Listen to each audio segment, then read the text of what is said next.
What's going on, everyone? Donovan here.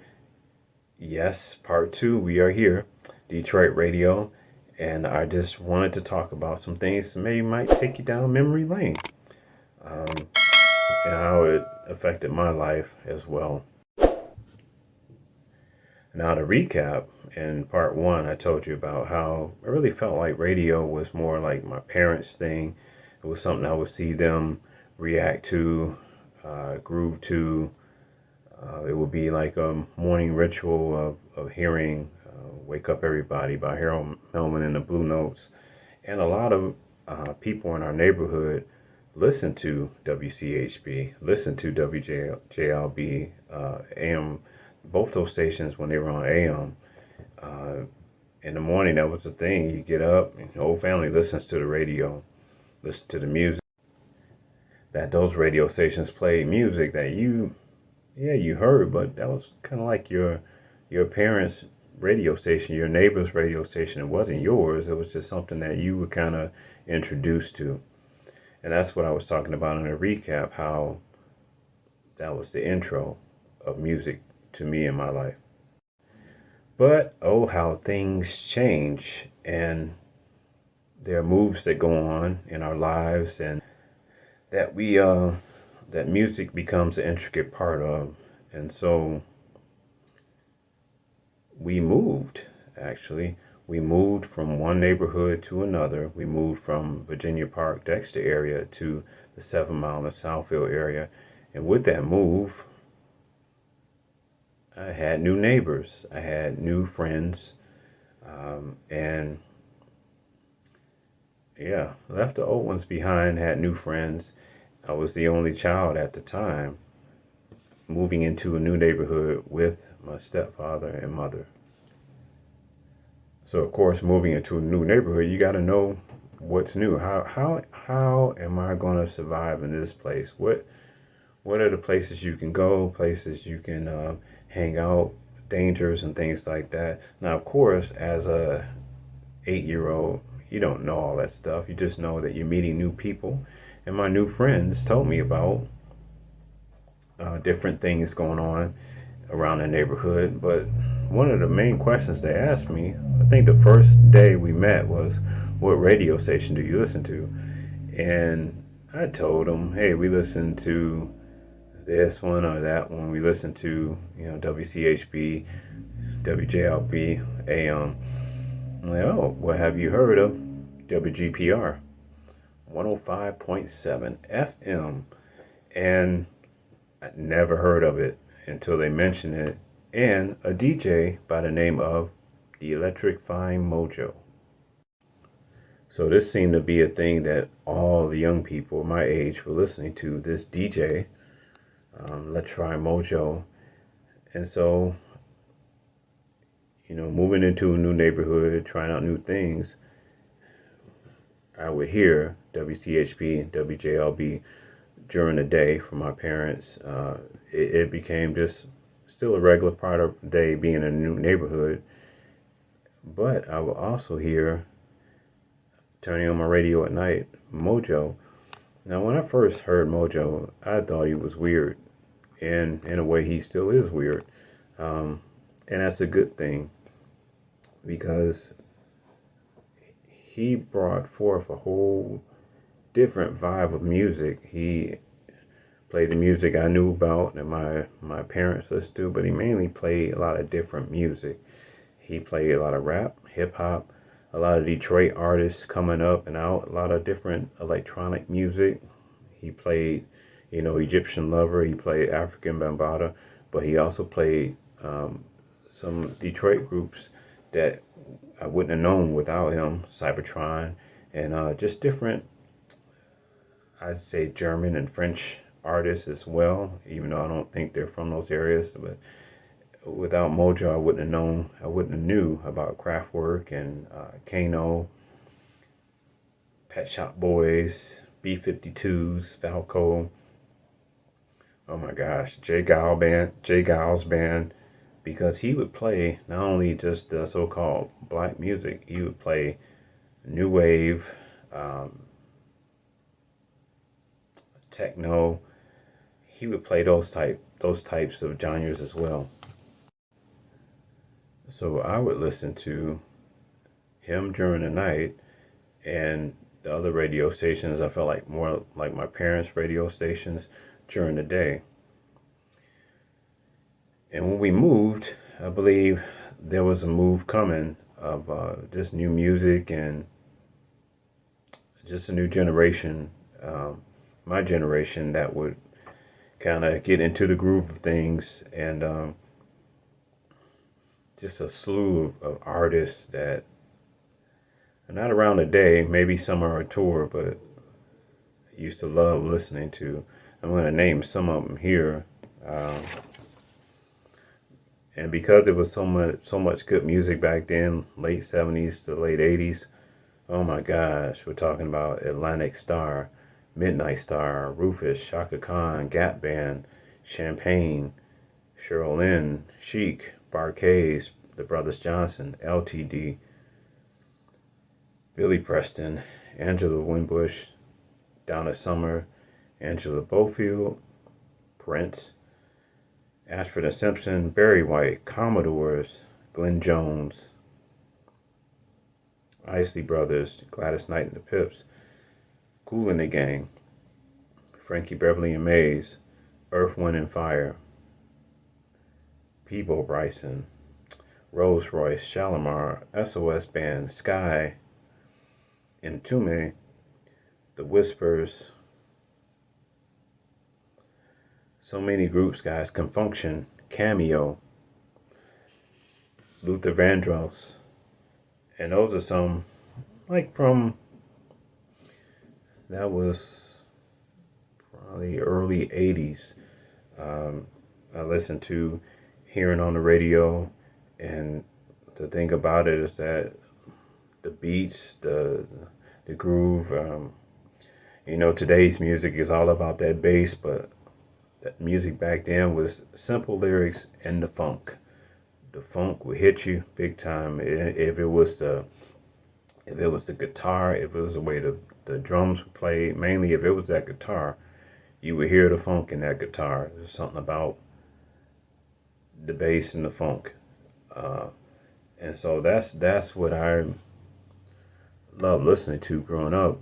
And the thing about the move is that slowly the music that my parents were listening to during the day faded. There were all these new groups, all these new bands that came out, and that was our music. That was music that we listened to as the music our parents listened to moved to the basement. And I'm literally mean it, moved to the basement. When we moved from one place to another, we had a basement in our home. That's where my stepfather, that's where he would be with his record player and music, playing all the music that used to be on those AM stations, but wasn't getting played anymore because you had the new generation of music coming in. I mean, you had rap, you had New Edition, you had hip hop, you had The Boys, you had R. Kelly. Well, R. Kelly was 90s, but you had Freddie Jackson, you had Luther. But there was just so many groups and artists.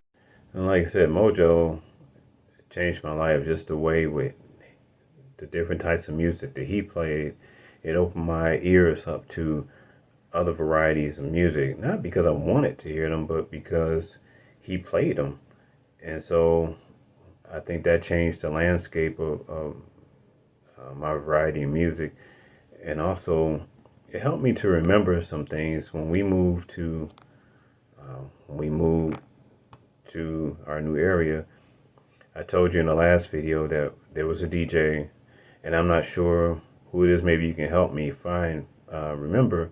But there was a DJ who played Harold Melvin and the Blue Notes, Wake Up Everybody. Well, moved to this new neighborhood, that was gone, and there was a DJ in the morning who would play Hello Detroit by Sammy Davis Jr. every morning, and I believe that was on FM 98. It might have been Mason in the morning. Like I said, when I was listening to radio before we moved, I didn't know any DJs' names. I didn't even care. I just heard music that I felt like, yeah, that's what my parents listened to. Moved to a new neighborhood. There were personalities. There was Mojo. There was Mason in the morning. There's the Bushman. There's Tune Up Man. It was just different personalities, DJ personalities on FM 98, different personalities on WHYT, different personalities on WGPR, Nat Morris, and just different things that different DJs that took a chance and went out the norm of playing different music. So that expanded my musical library, but mainly it was Mojo that did that.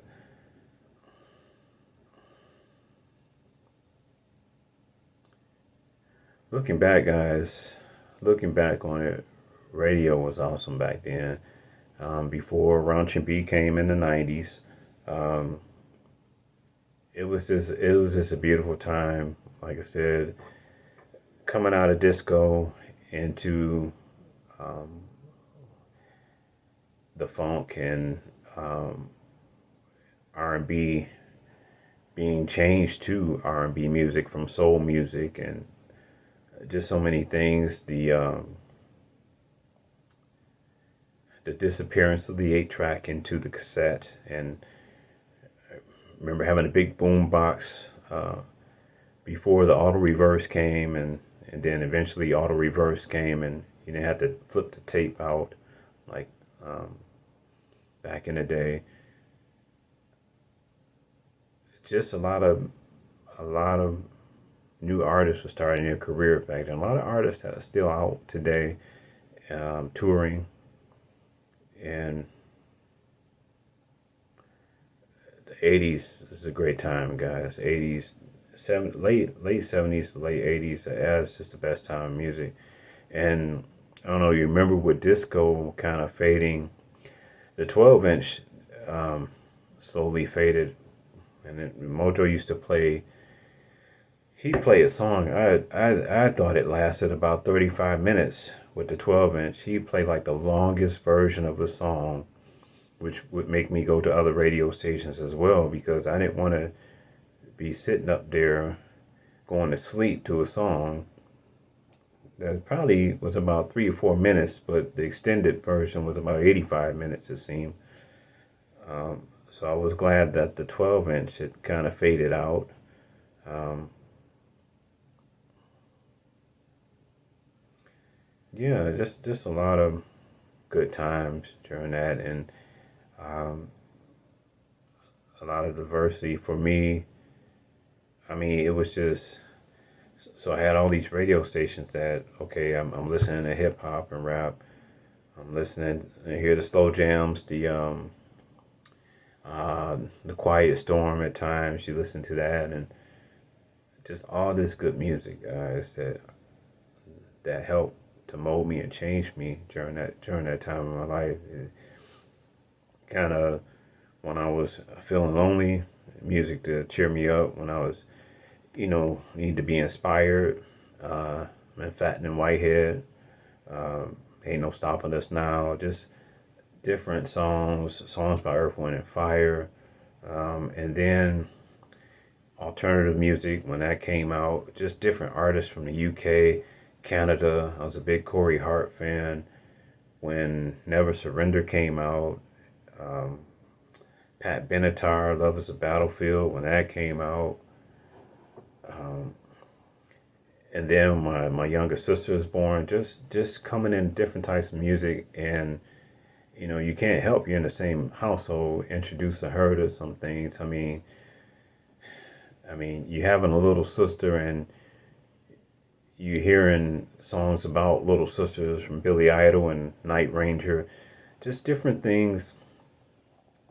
It just changed my life, guys, and I appreciate Mojo for just taking a chance and being different. It helps me to be different. It helps me realize that being different is okay. being weird at times is okay. It helps you to see your different qualities and who you are as a person, and to work on those things. And we all got a little bit of weirdness inside of us. We do. And there's some people that like us for it, and there's some people that don't. But anyway, in part 3, I'm going to talk about just the more rebellious, crazy side of music that I got into, because, like I said, in my teen years, going through things, you know, the R&B at that time, it was cool to listen to, but mainly rap and hip hop helped me through that time, and also, of course, alternative music helped me through that time. And so, in the next part, I will talk about another form of music that helped me through the time, helped me out of high school, actually, and kind of a road I took in music. And yeah, stick around for that. But anyway, guys, that's my life page for today. I know it's kind of long, but just how music has impacted me, different DJs that I admire, who were different, who shaped the musical taste of my generation and many others. Do you have some radio stations and DJs that have shaped, your musical interests, have changed your mind about music? When we tend to grow up in certain neighborhoods, like, oh, that's white music, or that's black music, or that's this or that music, but music is music, and it connects a lot of people. So keep that in mind. It's not a racial thing. It's a human thing, that music connects us to each other. Well, that's my video for today, guys. Stay tuned for Detroit Radio Part 3. Donovan out. Peace.